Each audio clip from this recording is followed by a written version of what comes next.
நம்ம சேனல்லேருந்து தொடர்ந்தாப்பில் நீங்கள் வீடியோக்களை பார்க்க நினச்சிங்கன்னா இதுவரை நம்ம சேனலை சப்ஸ்கிரைப் பண்ணுங்க. சப்ஸ்கிரைப் பண்ணுங்க. கீழே பெல் சிம்பல் இருக்கும், அதையும் கிளிக் பண்ணுங்க. வாங்க வீடியோக்குள்ளே போகலாம். வங்கிக்கு புதிதாக வந்த மேனேஜர் வங்கியின் கணக்கு வழக்குகளை சரிபார்த்து கொண்டிருந்தார். அதில் ஒரு அக்கௌண்டில் மட்டும் தினமும் 1000 ரூபாய் போடப்பட்டு வந்தது.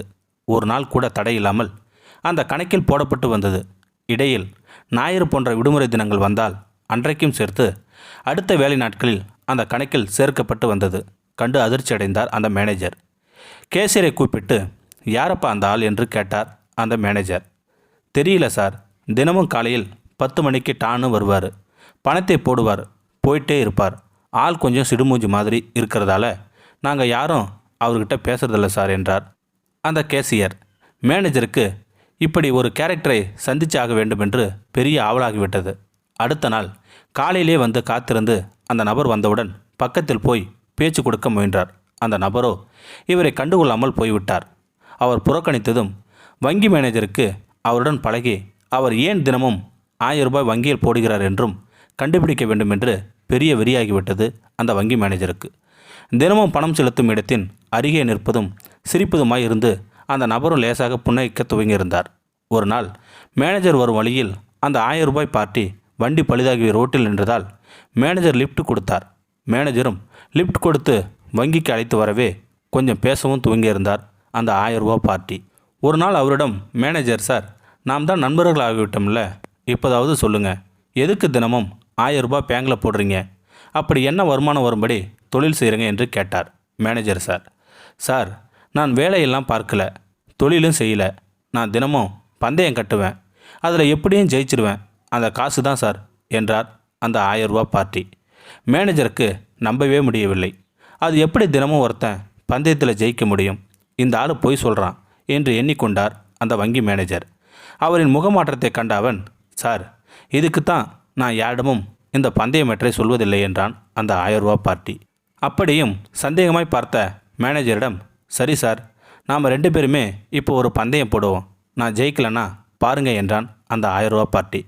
டென்ஷன் ஆகிய மேனேஜரும், சரியா, பந்தயத்துக்கு ரெடி, என்னையா பந்தயம் என்று கேட்டார். சரி சார், சரியா, நாளைக்கு காலையில் 10:15க்கு உங்கள் கால் தொட பகுதி பச்சை கலராக மாறிடும், 2000 ரூபாய் பந்தயம் என்றான் அவன். யோ, என்னையா சொல்கிற, ஏதாவது நடக்கிற கதையாக சொல்லு என்று மேனேஜர் சொல்ல, பந்தயத்துக்கு வரீங்களா இல்லையான்னு கட் அண்ட் ரைட்டாக சொல்லுங்க சார் என்று கேட்டான் அவன். சரின்னு ஒத்துக்கிட்டார் மேனேஜர். சார், காலையில் வருவேன், உங்கள் கால் தொடைப்பகுதி பச்சை பசேலுன்னு மாறி இருக்கும், 2000 ரூபாயை எடுத்து வைங்க என்றபடி சென்று விட்டான் அவன். மேனேஜருக்கு எப்படி இவ்வளவு தைரியமாக பந்தயம் கட்டுறான் என்று ஆச்சரியமாய் இருந்தது. அவன் போனவுடன் முதல் வேலையாக பாத்ரூம் சென்று தனது பேண்டை அவிழ்த்து கண்ணாடியில் முன்னும் பின்னும் தொடைப்பகுதியை பார்த்தார். அது வழக்கம்போல் கண்ணங்கரையில் என்றுதான் இருந்தது. இருந்தாலும் அவருக்கு இருப்பு கொள்ளவில்லை. அரை மணிக்கு ஒரு முறை பேண்டை அவிழ்த்து பார்க்கவும் போடுவதுமாய் இருந்தார் அந்த வங்கி மேனேஜர். விடிந்ததும் முதல் வேலையாக அதை போய் பார்த்தார். இப்போவும் அப்படியே கருப்பாக தான் இருந்தது. நம்ம கால் தொடையாவது பச்சை கலராக ஆவறதாவது என்று அவரே சமாதானம் சொல்லிக்கொண்டே குளித்த அலுவலகம் கிளம்பினார். எங்கே பஸ்ஸில் உட்கார்ந்தால் எதுவும் செட்டப் செய்து நிறமாறி செய்து விடுவார்களோ என்று எண்ணி நடந்தே போனார் அந்த வங்கி மேனேஜர். 10 மணிக்கு அலுவலகத்துக்கு 9 மணிக்கே வந்துவிட்டாலும் 10 நிமிடத்திற்கு ஒரு முறை போய் பார்த்து உறுதி செய்தபடியே இருந்தார் அந்த வங்கி மேனேஜர். இன்றைக்கி அவனை ஜெயிச்சு 2000 ரூபாய் வாங்கிடணும் என்று ஆவலோடு காத்திருந்தார் வங்கி மேனேஜர். சொல்லி வைத்தாற்போல் சரியாக 10:15க்கு அவன் அறைக்குள் வந்து நுழையவே வேகமாக சீட்டிலிருந்து எழுந்து தனது பேண்டை கலட்டி நின்று, இந்தா பார்த்துக்கோ, அப்படியே கருப்பாக தான் இருக்கு என்று முன்பாகத்தையும் பின்பாகத்தையும் காட்டினார் அந்த வங்கி மேனேஜர். அவன் உடனே அருகில் இருந்தவனிடம், என்னமோ பேங்க் ஆஃபீஸரு பெரிய மனுஷன், அப்படியெல்லாம் செய்ய மாட்டார்னு சொன்ன, இந்த ஆளை நம்பி பந்தயம் கட்டினேன், இப்போ என்ன சொல்கிற, எடு 3000 என்றான் அந்த 1000 ரூபாய் பார்ட்டி.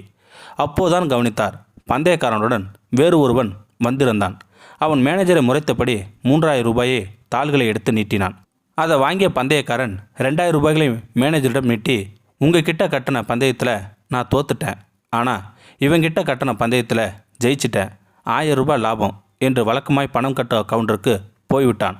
அவனுடன் பந்தயம் கட்டி 3000 ரூபாய் தோற்றவனிடத்தில் நீ எதற்கு அவனிடம் பந்தயம் கட்டினாய் என்று மேனேஜர் கேட்க, வந்தவன் கடுப்பாகி அவரிடம், போயா, நீ எல்லாம் ஒரு பேங்க் ஆஃபீஸரா, என்னை பார்த்த உடனே பேண்டை கட்டி காமிப்பாருன்னு உன்னை சொன்னான், சேச்சே, அப்படியெல்லாம் இருக்காதுன்னு உன்னை நம்பி பந்தயம் கட்டினா இங்கே நீ 2,000 ரூபாய்க்கு இவ்வளோ கேவலமான வேலையை செய்கிறது அப்படின்னு நினச்சி ரொம்ப கஷ்டமாக இருக்கியா என்று காரி துப்பி விட்டு போனான். இதனால் அறியப்படுவது என்னவென்றால், அவனவன் வேலையை அவனவன் பார்க்கணும், அடுத்தவன் வேலையில் தலையிடக்கூடாது. இந்த வீடியோ உங்களுக்கு பிடிச்சிருந்தா கமெண்ட் பாக்ஸில் கமெண்ட் பண்ணுங்கள், கூட உங்கள் ஃப்ரெண்ட்ஸுக்கு ஷேர் பண்ணுங்கள். இதுவரை நம்ம சேனலை சப்ஸ்கிரைப் பண்ணுங்க, சப்ஸ்கிரைப் பண்ணிங்க, கீழே பெல் சிம்பல் இருக்கும், அதையும் கிளிக் பண்ணிங்க. தேங்க்யூ ஃபார் வாட்சிங்.